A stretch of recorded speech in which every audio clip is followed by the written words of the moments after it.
She wiped a customer's blood onto her barista apron without even breaking the foam on his cappuccino. The hiss of the espresso machine was the only sound that dared to compete with the heavy, wet thud of the body hitting the floor. Elena stood behind the counter, her breathing steady, her heart rate resting at a calm 55 beats per minute. A moment ago, the man on the floor, a low-level enforcer for the Vescovi family, had been leaning over the counter, gripping the collar of Mr. Elias, the elderly owner of the shop. He had made the mistake of showing a knife. He had made the bigger mistake of threatening the only person in this city who had treated Elena like a human being rather than a weapon. Elena did not look at the corpse. Her eyes were fixed on the milk pitcher in her hand. The stainless steel was warm. She tapped the bottom of the pitcher against the rubber mat, settling the microfoam, and then poured the milk into the cup with a practiced, fluid motion. A perfect Rosetta leaf formed on the surface of the dark liquid. "Here is your order," Elena said, her voice devoid of inflection. She slid the cup across the polished wood of the counter. The recipient of the coffee sat on a tall stool, the only other person in the shop. He had not moved when the enforcer kicked the door open. He had not flinched when Elena vaulted over the counter, drove a metal tamper into the attacker's throat, and returned to her station in under 4 seconds. He was a man in his early 30s, dressed in a charcoal suit that cost more than the coffee shop's annual rent. His name was Damian Moretti. Elena knew this because she made it her business to know every predator in her territory, even if she was currently pretending to be a sheep. Damian looked at the dead man, then at the perfect latte art, and finally at Elena's apron. The stark white fabric was marred by a jagged streak of crimson. "You have red on you," Damian noted.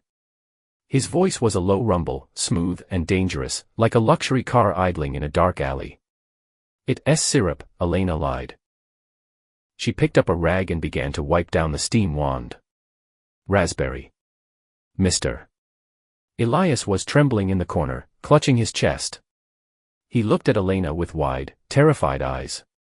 He did not see the quiet girl who opened the shop at 5 a.m. anymore. He saw the monster she had tried so hard to bury beneath the smell of roasted beans and vanilla syrup. "Go to the back, Elias," Elena said gently, though she did not turn her head. "Lock the door. Call no one." The old man scrambled away, the sound of the deadbolt sliding home echoing in the silence.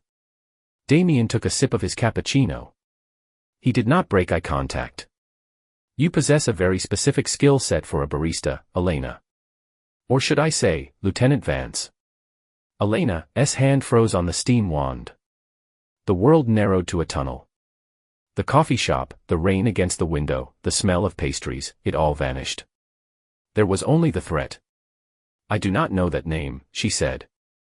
Damian reached into his jacket. Elena's hand drifted toward the knife she kept taped beneath the register. But Damian did not pull a gun. He pulled out a tablet and placed it on the counter. He tapped the screen. It was a video feed. Not from the shop's security cameras, which Elena had disabled weeks ago. This was from a pinhole camera, likely on Damian's person. It showed the last 60 seconds in high definition. The blur of motion. The lethal precision of the strike. The absolute lack of hesitation. "Self-defense," Elena said. "Perhaps," Damian countered. "But the Vescovi family will not see it that way. They will burn this shop down with the old man inside. And the police. If they run your prints, they will not find a barista. They'll find a ghost. A dead woman listed as Kia in a classified operation in Kandahar 3 years ago." He slid the tablet closer to her. "I can make the body disappear," Damian said. "I can ensure the Vescovis never come back. I can keep your secret buried." "What do you want?" Elena asked. The pretense was gone. Her posture shifted, her shoulders squaring, her weight distributing evenly on the balls of her feet. Damian smiled, but it did not reach his eyes. His eyes were cold, calculating, and empty. "I have a pest problem. The Vescovis are expanding. They are loud, messy, and bad for business. I need them removed.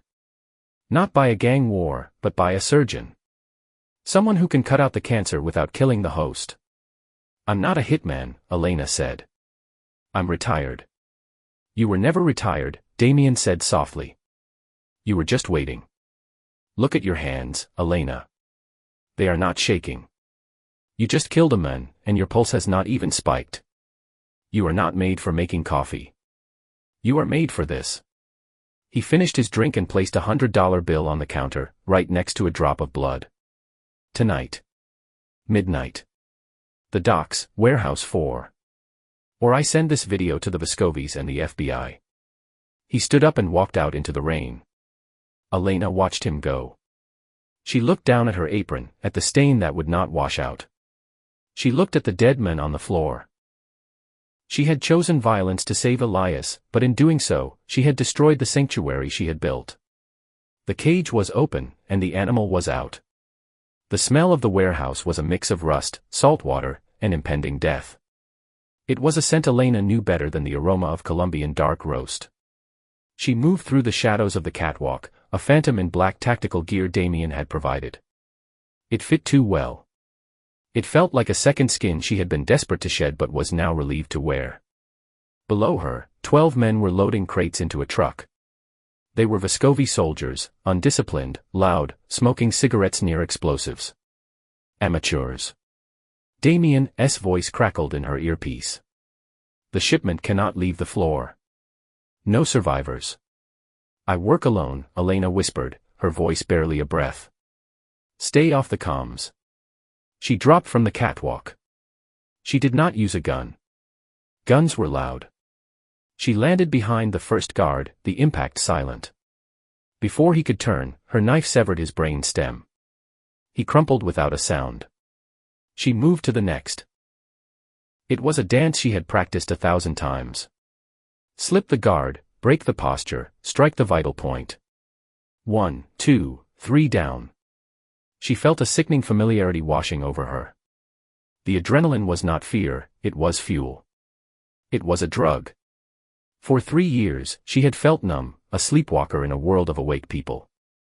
Now, surrounded by violence, she felt alive. And she hated herself for it. She hated Damien for seeing it. A guard turned at the wrong moment. He shouted. The element of surprise shattered. Gunfire erupted. Bullets sparked against the metal crates. Elena did not panic, she accelerated. She drew the suppressed pistol from her hip and fired 2 double taps. 2 men dropped. She slid under a workbench, reloading in motion, calculating angles. She was clearing the room with terrifying efficiency when the side door burst open. More men. But these were not the Vescovi thugs. They moved differently. They stacked up on the doorframe, checking corners. They wore body armor. Elena was pinned. She checked her magazine. 3 rounds. Damien, she hissed into the comms. We have a problem. Third party. Professionals. Hold your position, Damien's voice came back, calm, infuriatingly detached. I'm coming in. No, stay back, the massive bay doors at the far end of the warehouse crashed open. Damien's black SUV roared inside, drifting sideways to create a mobile barricade. He stepped out, not with a pistol, but with an assault rifle. He fired with surprising accuracy, suppressing the new arrivals. He was reckless. He was arrogant. He was going to get himself killed. Elena broke cover. She could not let him die. If he died, her secret died with him, but more than that, he was her only way out of this mess. She sprinted across the open ground, bullets snapping the air around her. She tackled Damien, shoving him behind the engine block of the SUV just as a grenade detonated where he had been standing. The shockwave rattled her teeth. Dust and debris rained down. They were pressed together in the cramped space behind the wheel. Damien was bleeding from a cut on his forehead. He looked at her, his eyes blazing with the same adrenaline coursing through her veins. You re-insane, she snarled, checking the slide of her weapon. I'm effective, he retorted. Who are these guys? Vescovis do not hire operators. I do not know, Damien admitted, and for the first time, Elena heard a fracture in his composure. But they are taking my shipment. We need to move. Now. They fought their way out, back to back. It was seamless. Where Elena was fast, Damien was forceful. They covered each other's reloads, anticipated each other's movements. It was intimate in a way that terrified her more than the bullets. They were a perfect match. Two monsters in the dark. They managed to escape into the night, leaving a burning warehouse and 24 bodies behind. Later, in the safe house, a sterile penthouse overlooking the city, Elena tried to wash the gunpowder off her hands. She scrubbed until her skin was raw. She looked in the mirror. The barista was gone. The killer stared back. Damien walked into the bathroom. He leaned against the doorframe, holding 2 glasses of whiskey. He handed one to her. "We make a good team," he said. Elena took the glass and threw it against the wall. It shattered, amber liquid dripping down the expensive tile. "I am not your partner," she said, her voice trembling with suppressed rage. "I am your prisoner. You dragged me back into this. I was out. Were you?" Damien stepped closer, ignoring the glass shards. "You were hiding, Elena. Rotting. You think pouring coffee is redemption? It's just a slower way to die. You do not know me." "I know you better than you know yourself," he whispered, stepping into her personal space. "I saw you tonight. You did not just survive. You thrived. You liked it." Elena wanted to hit him. She wanted to scream that he was wrong. But the lie stuck in her throat. She gripped the sink, her knuckles white. "Just tell me who the new players were," she said hollowly. "So I can kill them and be done with you." Damien's expression darkened. He pulled a torn patch from his pocket, something he had ripped off one of the attackers in the chaos. He placed it on the counter. It was a black patch with a silver dagger and a wreath of thorns. Elena stopped breathing. The air left the room. She stared at the symbol, her vision blurring. "That's impossible," she whispered. "You know this mark?" "It's my unit," she said, her voice breaking. "Task Force Nightingale. But, we all dead. I buried them. I saw them die in Kandahar." "Evidently," Damien said, his voice dropping to a lethal chill, "you missed a few." The realization hit her like a physical blow to the gut. Elena staggered back, her back hitting the cold tiles of the bathroom wall. "They ghosts," she muttered. "This is a trick. You planted this." "Why would I plant a symbol I do not recognize?" Damien asked, his logic cutting through her panic. "I lost $3 million in product tonight. I almost took a bullet to the lung. This is not a game, Elena." He was right. The tactical movement, the silence, the gear. It had not been mercenaries. It had been Nightingale. Her brothers in arms. The men she had mourned for 3 years. The men she had nightmares about every single night. "Why?" she asked. "Why are they hitting you?" "That is the question," Damien said. "And we are going to ask it." They spent the next 6 hours tracking the signal from a burner phone Elena had swiped from a corpse. It led them to an abandoned industrial complex on the outskirts of the city. A black site. This time, there was no sneaking. Elena moved with a cold, terrifying purpose.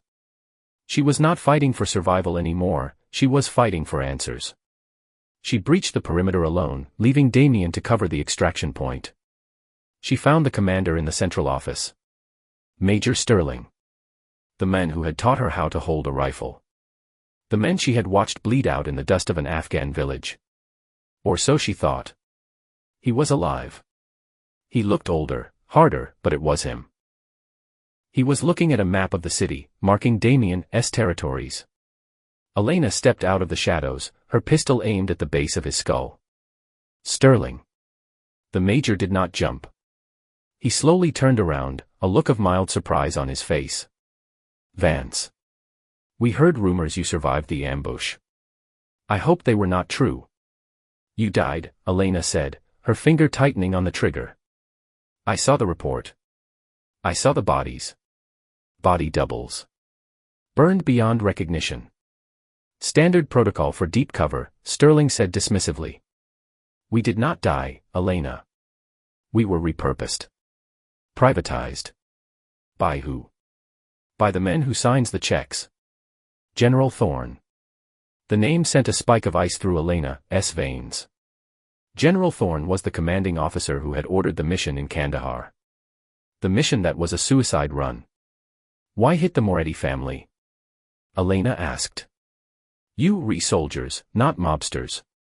Thorne is cleaning up loose ends, Sterling explained, as if discussing the weather.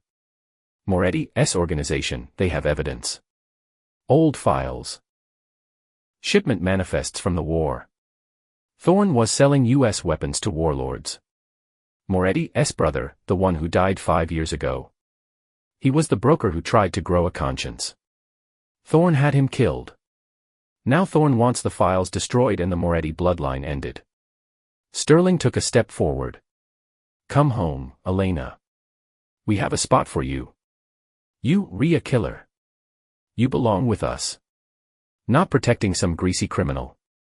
For a second, the temptation hung in the air. To belong again. To have a unit. To stop hiding. Then she looked at Sterling's eyes. There was no honor there. Only greed. They were not soldiers. They were just high-end thugs. They were the ones who had Vescovi enforcers threaten old men. They were the ones who killed Damien's brother. I'm not a killer, Elena said softly. I'm a barista. She fired. The bullet caught Sterling in the shoulder.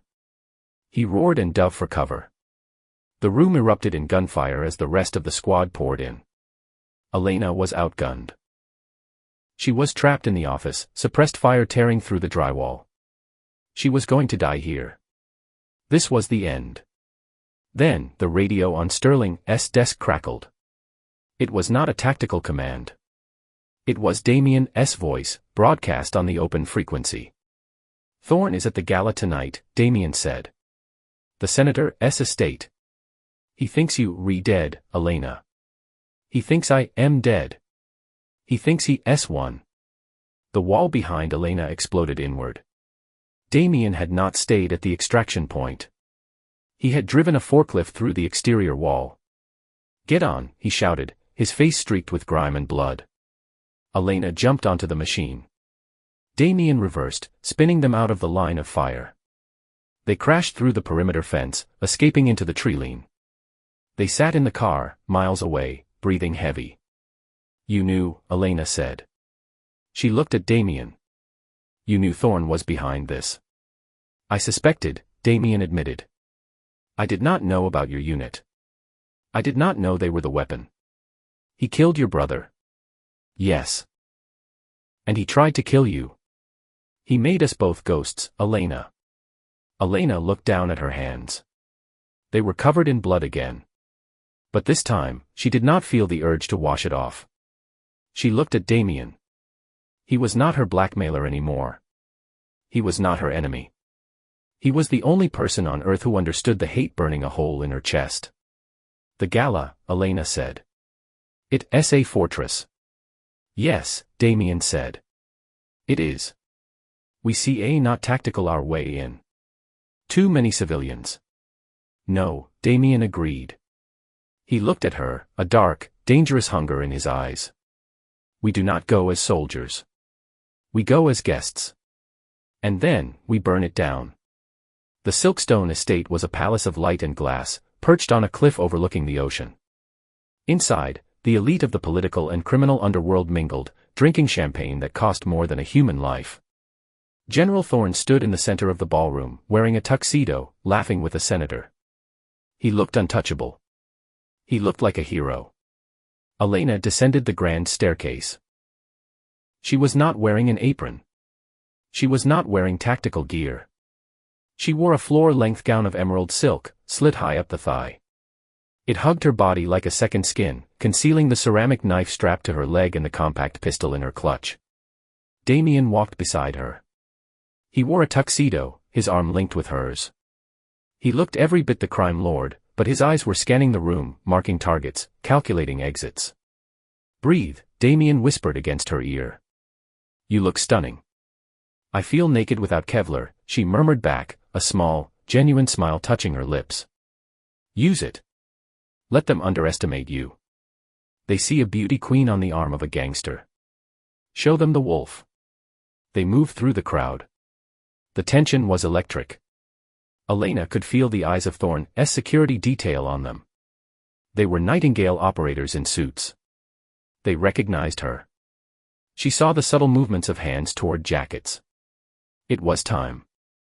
Damien stepped onto the small stage where the band was playing. He took the microphone. The music stopped. "Ladies and gentlemen," Damien said, his voice booming. "A toast. To General Thorne." The room quieted. Thorne turned, his smile faltering as he recognized Damien. "For his service," Damien continued, his voice hardening. "And for his unique business model. Selling American patriotism to the highest bidder." Damien threw a stack of documents into the air. Copies of the manifests. They fluttered down like snow over the crowd. "Kill them!" Thorne screamed, dropping the mask of the politician. Chaos erupted. Elena did not run. She kicked off her heels. She moved. The nearest security guard reached for his gun, but Elena was already there. She used the momentum of her dress, spinning, driving the heel of her palm into his nose, shattering cartilage. She grabbed his gun as he fell, firing 2 shots into the chandelier above. Glass rained down on the screaming crowd. Darkness fell. "Now!" Elena yelled. Damien drew his weapons. In the chaos of the dark ballroom, illuminated only by the flashes of gunfire, they went to work. It was not a fight. It was an execution. Elena and Damien moved as one organism. She went low, he went high. She cleared the path, he secured the position. They cut through Thorne's elite guard like a scythe through wheat. Thorne was running for the terrace. Elena vaulted over a table, sliding across the polished floor. She caught up to Thorne just as he reached the balcony railing. She grabbed him by the collar of his tuxedo and slammed him against the stone balustrade.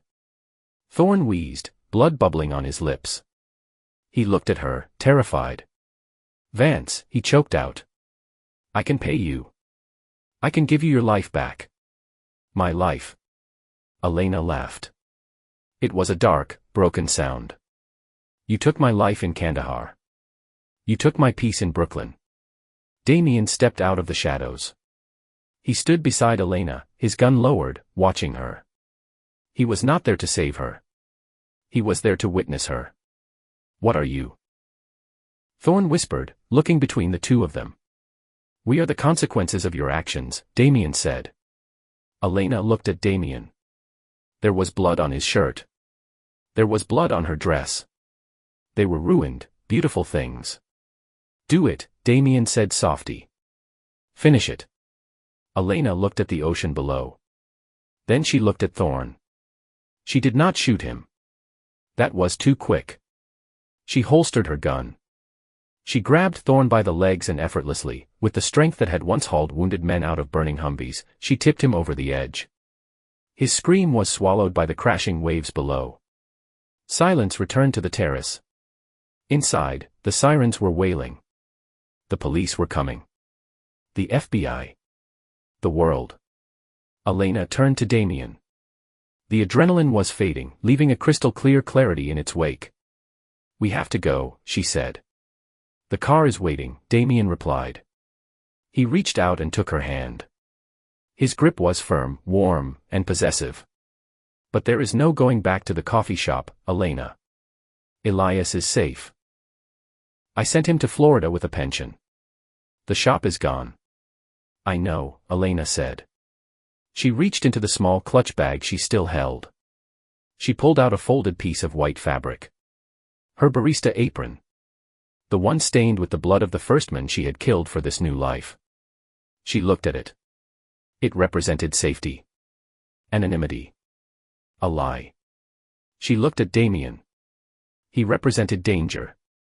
War. Truth. Elena tossed the apron over the balcony. She watched it flutter down into the darkness, disappearing into the sea. "I do not like coffee anyway," she said. "I prefer scotch." Damien smiled, a real smile this time, sharp and victorious.